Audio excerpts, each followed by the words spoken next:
Assalamualaikum warahmatullahi wabarakatuh.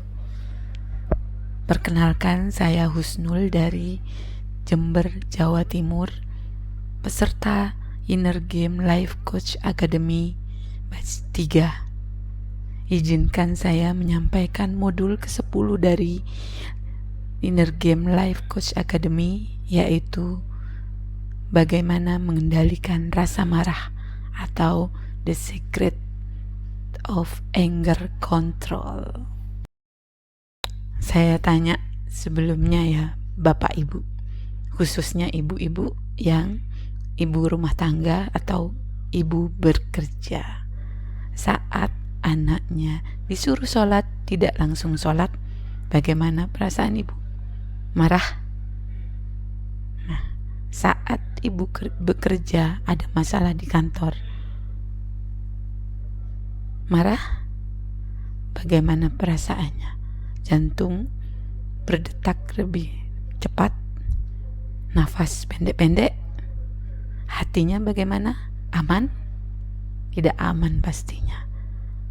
Jadi, mari dalam modul ini kita cari tahu sama-sama bagaimana mengendalikan rasa marah. Menurut Imam Al-Ghazali, marah ada 3. Yang pertama, tidak memiliki rasa marah. Nah, contohnya, menurut Imam Asy-Syafi'i, siapa yang pada saat dibutuhkan untuk marah namun tidak bersikap tegas, maka ia laksana seekor keledai. Dan menurut Buya Hamka, jika diam saat agamamu dihina, maka gantilah bajumu dengan kain kafan. Yang kedua, marah yang berlebihan. Ini tidak dianjurkan oleh Rasulullah sebagaimana hadis riwayat Abu Hurairah radhiyallahu anhu. Seorang lelaki berkata kepada Nabi Muhammad sallallahu alaihi wasallam, "Berilah aku wasiat." Namun beliau menjawab, "Janganlah engkau marah." Lelaki itu mengulang-ulang permintaannya, namun Nabi Shallallahu Alaihi Wasallam selalu menjawab, "Janganlah engkau marah." Yang ketiga, marah yang terkendali. Dari Abu Hurairah radhiyallahu anhu berkata, ia mendengar Rasulullah Shallallahu Alaihi Wasallam bersabda, orang yang kuat bukanlah yang pandai bergulat. Para sahabat pun bertanya, lalu orang yang paling kuat itu yang seperti apa Rasulullah? Beliau bersabda, orang yang mampu menguasai dirinya ketika marah. Menurut Spielberger Anger Expression Scale, ada 3 jenis marah. Yang pertama, anger in, atau marah yang dipendam. Diam, orangnya diam tapi marah. Biasanya ini lama selesainya.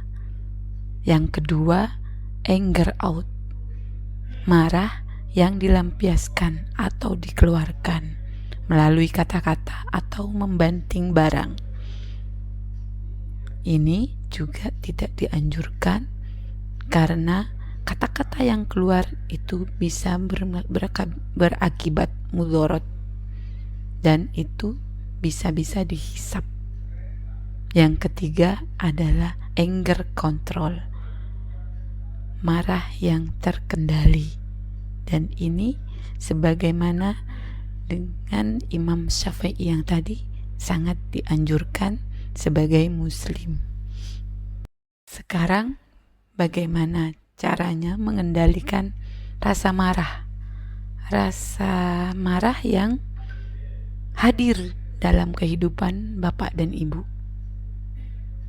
yaitu dengan sajdah. Artinya sadar, jeda, dan pilih. Pertama, sadar. Kita menyadari perasaan kita yang tidak enak, perasaan yang naik jantung berdebar, nafas pendek-pendek. Nah, perasaannya apa saat ini? Marahnya. Dan kedua, pikiran apa yang ada di otak Bapak Ibu? Pikiran apa yang saat ini yang terlintas celoteh otak kita yang rasanya tidak nyaman untuk dipikirkan, tapi entah bagaimana kita tak sanggup berhenti memikirkannya. Yang ketiga, gambaran batin yang kita bayang-bayangkan yang sifatnya tidak enak dan menjadi beban imajinasi dari batin kita. Yang keempat, sensasi fisik, gejala di badan yang tidak enak. Disadari apa yang Anda rasakan saat ini. Sadari marahnya yang sekarang diakui. Ya Allah, saya marah sekarang. Ya Allah, kok dia seperti itu sih? Ya Allah, saya pengennya seperti ini. Ya Allah, gitu.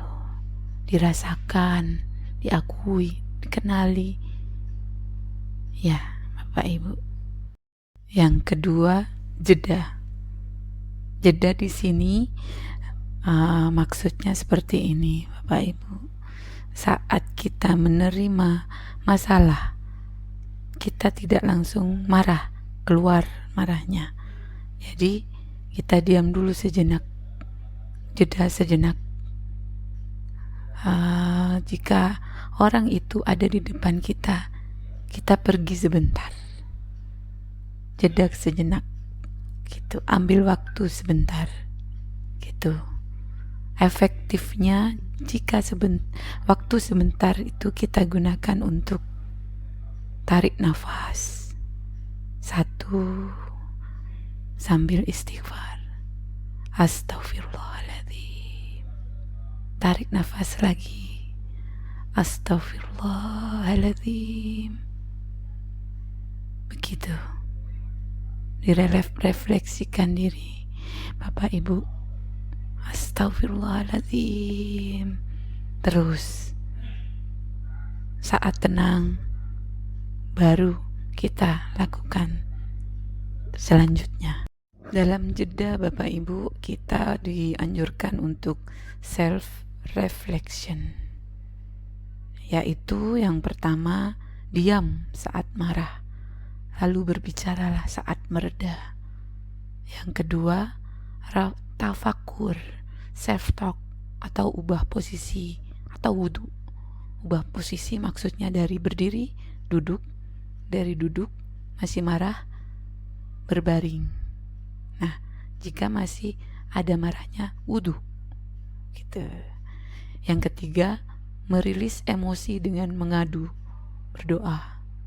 Saya pengennya seperti ini, ya Allah, ya Allah, gitu. Doa adalah tools terbaik seorang mukmin. Ya. Yang ketiga adalah pilih.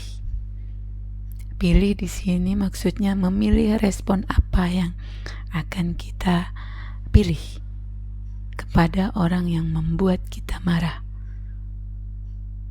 Caranya dengan memilih pikiran negatif menjadi positif seperti ini. Contohnya, situasi seseorang menghina, menjelek-jelekan dan membuka aib kita di hadapan publik atau medsos. Pikiran awal, dia menghina saya, dia mempermalukan saya, dia merendahkan saya. Perasaannya apa?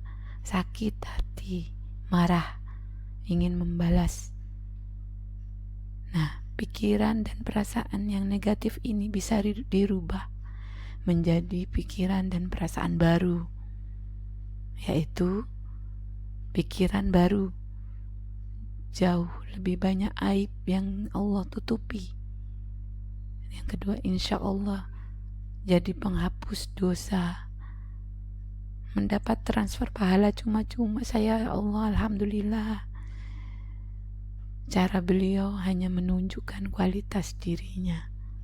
Perasaan baru menjadi lebih tenang dengan pikiran baru ini, mampu menahan diri situasi dan bersyukur. Pada saat pilih ini Bapak Ibu, kita dapat memilih 2 respon, yaitu memelihara sakit hati atau membalas keburukan. Yang kedua, mentransformasi sakit hati atau memaafkan. Pilih. Yang disarankan adalah memaafkan. Memaafkan memang berat Bapak Ibu, tapi itulah yang menenangkan. Nah, di sini ada 5 mitos memaafkan, dan itu semuanya tidak benar. Yang pertama, memaafkan untuk kepentingan pihak yang dimaafkan. Tidak benar itu Bapak Ibu. Ya, kepentingan kita juga lebih tenang kan kalau sudah dimaafkan. Yang kedua, memaafkan sama dengan melupakan. Tidak, kita tidak lupa dengan perbuatan yang lalu. Yang ketiga, memaafkan baru bisa diberikan setelah orang itu minta maaf. Tidak, bukan seperti itu. Kita bisa memaafkan lebih dulu. Yang keempat, dengan memaafkan orang itu akan lepas dari dosa atau hukuman. Bukan seperti itu. Yang kelima, memaafkan menunjukkan kebodohan atau kelemahan. Oh, tidak, malah ini membuat beliau lebih terhormat. Begitulah apa yang saya ceritakan, apa yang saya sampaikan pada saat ini. Anda bisa memilih, Bapak Ibu bisa memilih apa yang respon apa yang akan dipilih dengan sajdah tadi. Semoga modul ini bermanfaat bagi Bapak Ibu. Kurang lebihnya mohon maaf. Wassalamualaikum warahmatullahi wabarakatuh.